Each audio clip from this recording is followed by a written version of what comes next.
The first thing that we're going to talk about is the word Christian and the word disciple. When we read the Bible, we actually, in the Gospels, we actually do not see the word Christian a single time. In the Gospels, this word does not exist. The word Christian first comes into play in the book of Acts, in the church in Antioch. In Antioch, that's the first time that followers of Christ, disciples, were called Christian. And the Christian itself was supposed to be a derogatory term, saying little Christ, or like, oh, you little Christ. But then, throughout the years, it became, a name. It became a way that people who believe in Jesus are called Christians. So Christian appears 3 times in the Bible, the word Christian. When it comes to the word disciple, it actually appears close to 250 or maybe even 250 something times in the Bible. And the reason why, because disciple is such a foreign word to us. Whenever we hear the word disciple, we think about the Bible. And even when we think about the Bible, we don't actually connect, what does it mean to be a disciple? Yes, Jesus had disciples. John had disciples. Pharisees, they had disciples. And so it is crucial if you want to follow Christ, if you want to follow Him and enter into the kingdom, it is crucial for us to understand what is a disciple. And a word that could be used or replaced faithfully instead of disciple could be apprentice.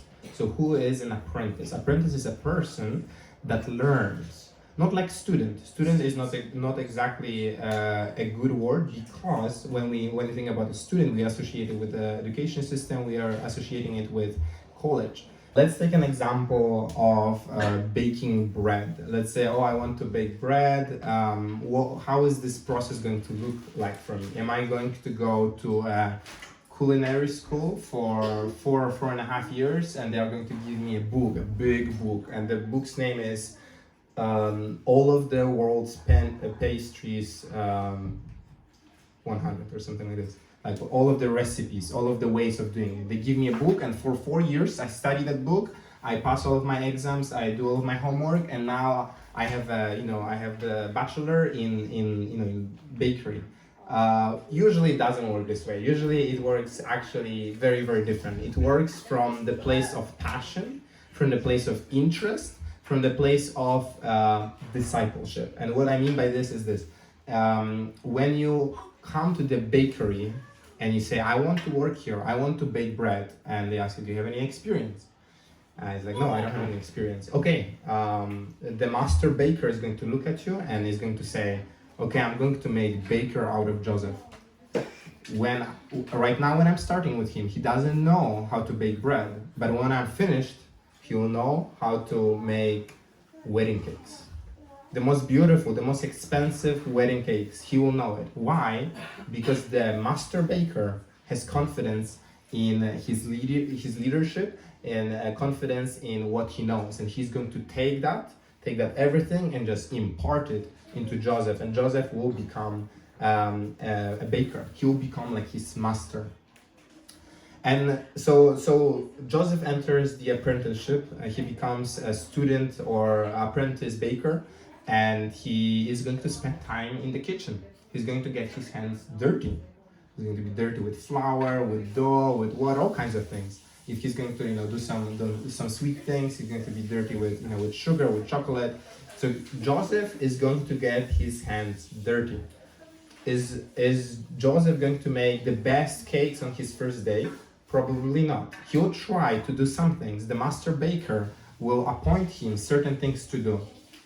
But does it mean that he'll do everything perfectly and he will make the best wedding cake on the first day? No, it's not going to happen. If he tried, then he would fail on that wedding, The wedding would be very sad. They'll be like, that's a sad wedding cake. It's like, so that's why Joseph will not bake the wedding cake on the first day. Maybe on the first day he will learn to mix the proportions of the flour and the water and the ingredients and work with his hands and get some strength in his arms to work on that dough. But then he's going to continue.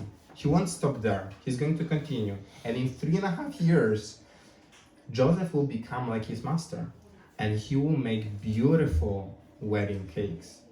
Will it be perfect those 3.5 years? No. Throughout those 3.5 years, he'll struggle. There will probably be moments of frustration because he'll be like, why doesn't it work this way? Like I use the same ingredients as my master baker. Why is it not working? And the master baker will come over and say like, well, because you set up the oven too high or something like this, and he'll be like, oh, okay. And so he'll make those adjustments. He'll be like, okay, and to lower down the temperature. He'll teach him, the master baker will teach him all tricks, things that you cannot learn from the book. You cannot learn those things from the book. The master baker will teach those things to Joseph.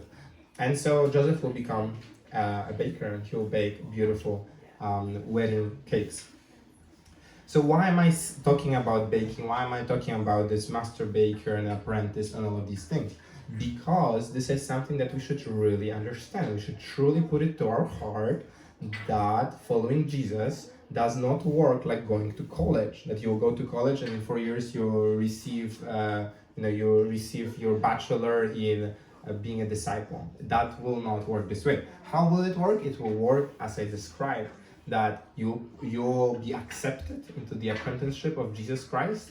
You are going to try to do things and you'll fail, and you will grow, and you'll fail, and you'll grow, and you'll fail, and then you will become more and more like your master. It's okay to not be able to bake the wedding cakes on your first day, but it's not okay that from a year or 2 years from now, Joseph still doesn't get his hands dirty.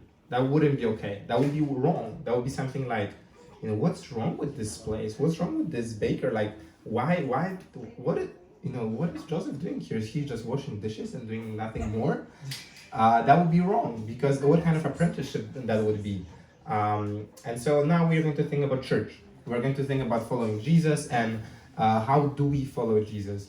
So hopefully you're already getting some ideas from this analogy that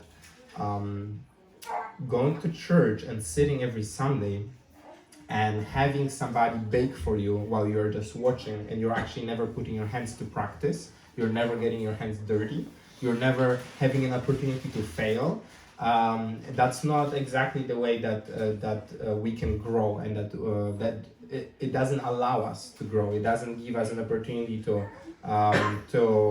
learn. And so disciples of Jesus, they did that. For 3.5 years, they followed Jesus, and they were learning how he did things. He sent them out in Matthew 9, Matthew 10, in Luke 10 as well, and Luke 9.